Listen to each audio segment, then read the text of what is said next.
Selamat malam, saya Putu Hidayariana Ariputra dengan NPM 1906-10408. Kali ini saya ingin membahas sedikit materi mengenai aktuator. Aktuator, apa itu aktuator? Aktuator adalah sebuah peralatan mekanik untuk menggerakkan atau mengontrol suatu mekanisme atau sistem. Aktuator diaktifkan oleh lengan mekanik yang biasanya digerakkan oleh motor listrik yang dikendalikan oleh pengontrol otomatis yang diprogram di antara microcontroller. Aktuator adalah elemen yang mengubah kuantitas listrik analog menjadi kuantitas lain seperti kecepatan dan perangkat elektromagnetik yang menghasilkan energi kinetik sehingga dapat menghasilkan gerakan dalam robot. Aktuator menghasilkan perubahan fisik seperti perpindahan linear dan sudut. Mereka juga memodulasi laju dan daya yang terkait dengan perubahan ini. Prinsip elektromagnetik. Banyak aktuator mengandalkan gaya elektromagnetik untuk membuat aksinya. Saat arus konduktor pembawa digerakkan dalam medan magnet, gaya yang dihasilkan dalam arah tegak lurus terhadap arah arus dan medan magnet. Hukum gaya Lorentz yang menghubungkan gaya pada konduktor dengan arus di konduktor dan medan magnet luar dalam bentuk vektor adalah F sama dengan I kali B, di mana F adalah vektor gaya, I adalah vektor saat ini, dan B adalah vektor medan magnet. Rumus tadi mengilustrasikan hubungan antara vektor-vektor ini dan menunjukkan analogi aturan tangan kanan yang menyatakan bahwa jika jari telunjuk tangan kanan menunjuk ke arah arus dan jari tengah Anda sejajar dengan arah medan, kemudian jempol Anda yang terulur akan menunjuk ke arah gaya. Cara lain untuk menerapkan aturan atau kaidah tangan kanan adalah dengan menyelaraskan jari-jari Anda yang terulur ke arah dan arahkan telapak tangan Anda sehingga Anda dapat menekuk jari-jari Anda ke arah B. Tangan Anda kemudian akan diposisikan sedemikian rupa sehingga ibu jari Anda yang terulur menunjuk ke arah F. Selanjutnya jenis-jenis aktuator. Yang pertama ada solenoid dan relay. Solenoid terdiri dari kumparan dan inti besi yang dapat digerakkan yang disebut dinamo. Ketika kumparan diberi energi dan arus, inti bergerak meningkatkan hubungan fluks dengan menutup celah udara antar inti. Inti yang dapat digerakkan biasanya dibebani pegas untuk memungkinkan inti menarik kembali ketika arus dimatikan. Solenoid sering digunakan dalam peralatan rumah tangga, misalnya katup mesin cuci, mobil, pada kait pintu dan solenoid starter, mesin pinball pada plunger dan bumper, dan otomatisasi pada pabrik. Relay. Ini adalah gambar ini merupakan contoh dari kinerja solenoid. Relay elektromekanik adalah solenoida yang digunakan untuk membuat atau memutuskan kontak mekanis antara kabel listrik. Input tegangan kecil ke solenoida mengontrol arus yang berpotensi besar melalui kontak relay. Aplikasi termasuk saklar daya dan elemen kontrol elektromekanis. Sebuah relay menjalankan fungsi yang mirip dengan sirkuit saklar transistor daya, tetapi memiliki kemampuan untuk beralih arus yang jauh lebih besar. Relay karena membuat pembuangan mekanis dan tidak memerlukan bias tegangan, dapat digunakan untuk mengalihkan daya DC atau AC. Selain itu, rangkaian input relay diisolasi secara elektrik dari rangkaian output. Tidak seperti rangkaian transistor common emitter, di mana ada kesamaan antara input dan output. Karena relay diisolasi secara elektrik, noise, tegangan induksi, dan gangguan ground terjadi di rangkaian output memiliki dampak minimal pada rangkaian input. Satu kelemahan dari relay adalah bahwa mereka memiliki waktu switching yang lebih lambat dari transistor, dan karena mengandung kontak dan komponen mekanis, baterai menjadi lebih cepat aus.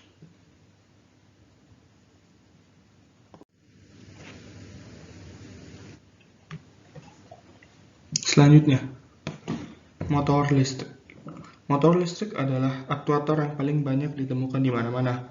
Terjadi di hampir semua sistem elektromekanis. Motor listrik dapat diklasifikasikan berdasarkan fungsi atau konfigurasi kelistrikan. Dalam klarifikasi fungsional, motor diberi nama yang menunjukkan bagaimana motor akan digunakan. Contoh klasifikasi fungsional termasuk torsi, roda gigi, servo instrumen, dan stepper. Gambar ini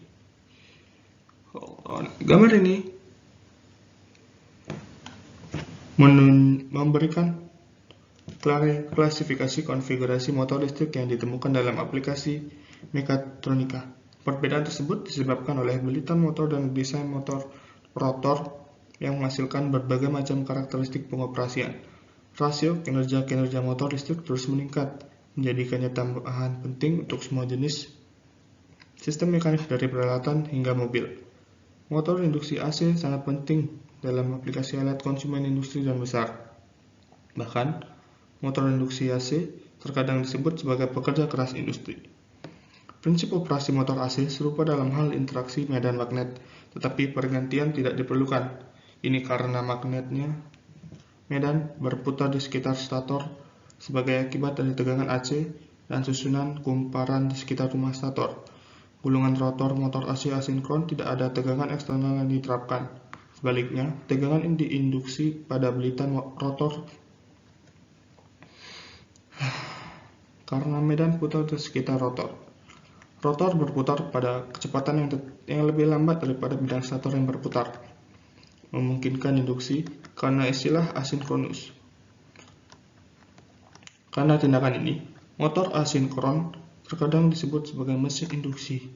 Dengan motor AC sinkron,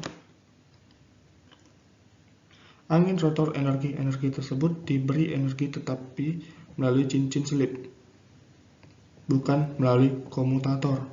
Sikat memberikan kontak konstan tanpa gangguan dengan cincin selip, menyebabkan bidang berputar di sekitar belitan rotor dengan kecepatan yang sama dengan bidang berputar di sekitar stator.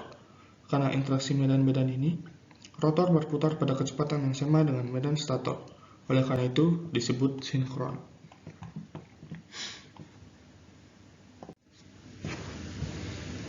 Selanjutnya adalah DC motor. Motor arus langsung atau DC digunakan dalam sejumlah besar desain mekatronik karena karakteristik kecepatan torsi yang dapat dicapai dengan konfigurasi listrik yang berbeda. Kecepatan motor DC dapat dikontrol dengan lancar dan dalam banyak kasus reversible. Karena motor DC memiliki rasio torsi yang tinggi terhadap inersia rotor, mereka dapat merespon dengan cepat. Juga pengereman dinamis, di mana energi yang dihasilkan motorik diumpankan ke dissipator resistor, dan pengereman regeneratif, di mana energi yang dihasilkan motor diberi makan kembali ke catu daya DC, dapat diimplementasikan dalam aplikasi di mana pemberhentian cepat dan efisiensi tinggi diinginkan. Persamaan kelistrikan motor DC. Impedansi dinamo motor DC dapat dimodelkan sebagai resistansi R dalam seri dengan kombinasi paralel dari induktansi L dan resistansi kedua RL. Namun, ketika dinamo konduktor mulai berputar dalam medan magnet yang dihasilkan oleh stator, tegangan yang disebut GGL balik atau VGGL diinduksikan dalam belitan jangkar yang berlawanan dengan tegangan yang diberikan. GGL balik sebanding dengan kecepatan rotor dalam berat per second, yaitu VEMF sama dengan KE dikalikan omega, di mana konstanta proporsionalitas disebut konstanta listrik proporsionalitas KE disebut konstanta listrik motor. RL kerugian resistif ekivalen dalam rangkaian magnet, biasanya urutan besarnya lebih besar dari R, resistansi belitan, dan dapat diabaikan. Jika tegangan yang diterapkan ke dinamo adalah Vin, arus yang melalui angker adalah Iin, dan jika kami berasumsi RL sama dengan 0, persamaan kelistrikan untuk motor adalah Vin sama dengan L per Din per dt ditambah R kali I in ditambah KE dikali omega. Kemudian persamaan dinamis motor DC magnet permanen. Karena motor DC magnet permanen sangat penting dan paling mudah untuk dipahami dan dianalisis, kita melihat persamaan pengaturannya secara lebih rinci. Karena interaksi antara medan stator dan arus jangkar, torsi yang dihasilkan oleh motor DC PM berbanding lurus dengan arus jangkar, T sama dengan KT dikali I in, di mana KT diidentifikasikan sebagai konstanta torsi motor, konstanta kelistrikan motor PM, KE, dan torsi konstanta KT adalah parameter yang sangat penting dan sering dilaporkan dalam spesifikasi pabrikan. Ketika dinamika motor dan bebannya dipertimbangkan, torsi motor yang dihasilkan T diberikan oleh T sama dengan dalam kurung JA ditambah JL tutup kurung dikalikan dW per dt ditambah TF ditambah TL.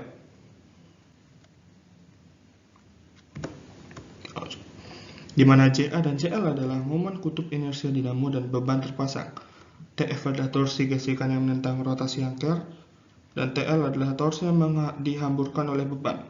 Ketika tegangan diterapkan ke motor PMDC, rotor akan berakselerasi hingga kondisi operasi kondisi tunai tercapai. Pada kondisi tuna, persamaan 2 menjadi persamaan 2 yang dimaksud adalah persamaan ini. V in sama dengan R in ditambah KE dikali omega. Perhatikan bahwa pada kondisi tuna, dari persamaan 4 atau persamaan ini, torsi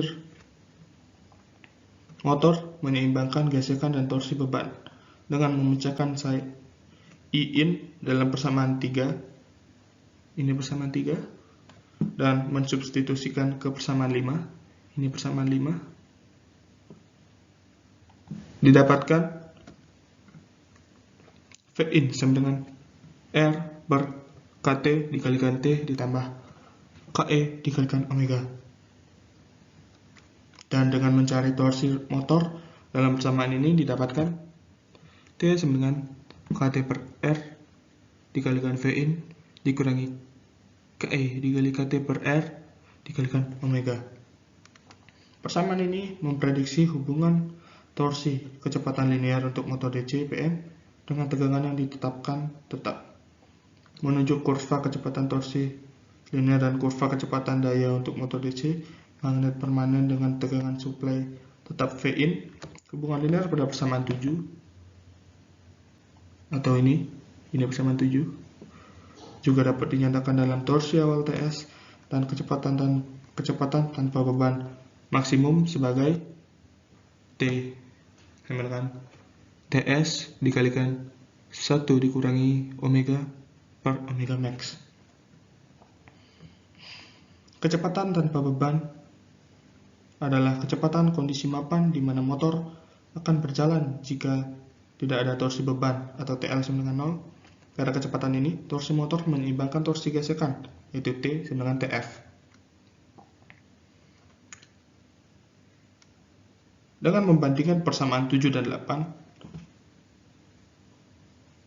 ini 7, ini 8, Anda dapat melihat bahwa torsi stall dan kecepatan tanpa beban berhubungan dengan parameter motor menurut TS sama dengan KT per R dikalikan V in dan omega max sama dengan TS dikalikan R per KE dikalikan KT. Menggunakan persamaan 8, daya yang dilahirkan oleh motor pada kecepatan yang berbeda dapat dinyatakan sebagai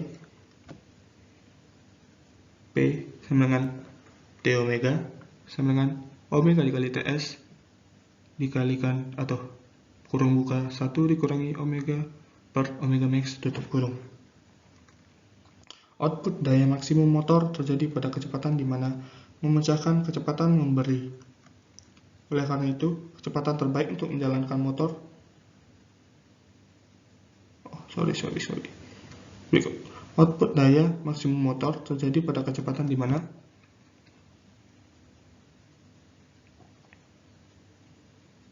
dP per dW sama dengan TS kali 1 min 2 omega per omega max sama dengan 0. Memecahkan kecepatan memberi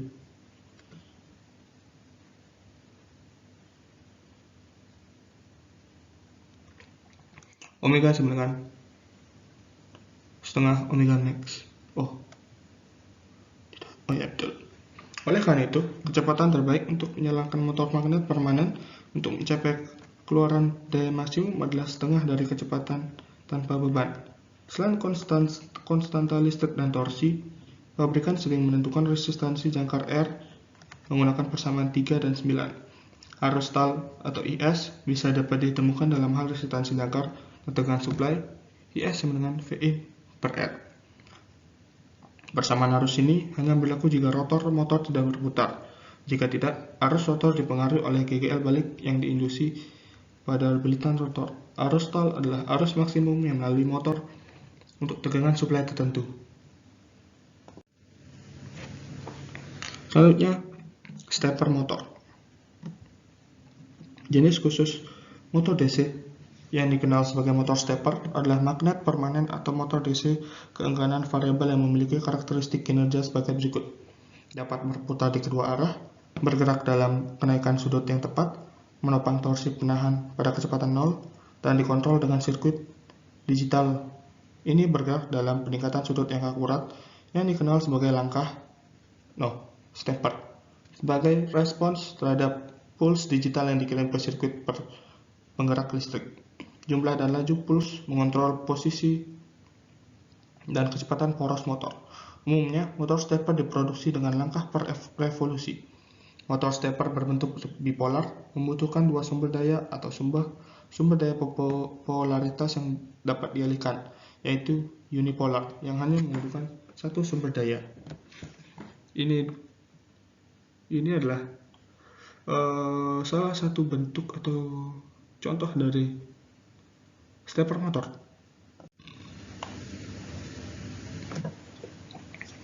Selanjutnya, hidrolik. Aktuator hidrolik yang paling umum adalah silinder sederhana dengan piston yang digerakkan oleh fluida bertekanan, seperti yang diilustrasikan pada gambar di kiri, atau ini.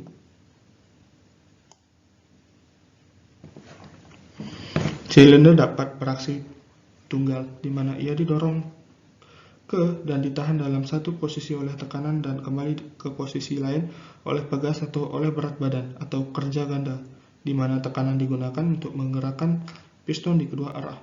Seperti yang diilustrasikan pada gambar kanan, aktuator linear bisa sangat seberguna dalam mencapai berbagai gerakan. Gerakan silinder di elevator hidrolik menggerakkan elevator secara langsung. Scissor jack merupakan gerakan linear kecil dalam arah horizontal menjadi gerakan linear lebih besar dalam arah vertikal. Gerak linear silinder diderek menghasilkan gerak putar dari boom berporosnya. Gerakan putar juga dapat dicapai dengan sistem hidrolik secara langsung dengan aktuator putar. Salah satu jenis aktuator putar yang disebut motor roda gigi hanyalah roda gigi yang pompa digerakkan secara terbalik di mana tekanan diterapkan, menghasilkan rotasi poros. Sistem hidrolik memiliki keuntungan menghasilkan gaya yang sangat besar dari aktuator yang sangat kompak. Mereka juga dapat memberikan kontrol yang presisi pada kecepatan rendah dan memiliki batas travel bawaan yang ditentukan oleh langkah silinder. Kekurangan dari sistem hidrolik antara lain kebutuhan infrastruktur yang besar, karena pompa bertekanan tinggi, tangki, dan jalur distribusi, potensi kebocoran cairan yang tidak diinginkan dalam jangkauan yang bersih, kemudian kemungkinan bahaya yang terkait dengan tekanan tinggi, lalu operasi yang bising, getaran, dan persyaratan perawatan. Karena kelemahan ini, penggerak motor listrik seringkali menjadi pilihan yang disukai. Namun, dalam sistem besar yang membutuhkan gaya yang sangat besar, hidrolik seringkali menjadi satu-satunya alternatif.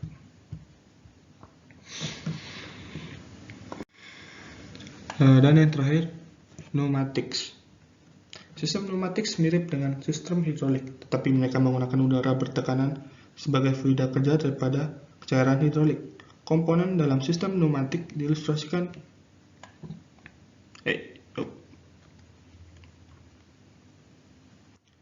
kompresor digunakan untuk menyediakan udara bertekanan, biasanya berkisar antara 70 hingga 150 psi, yang jauh lebih rendah daripada tekanan sistem hidrolik.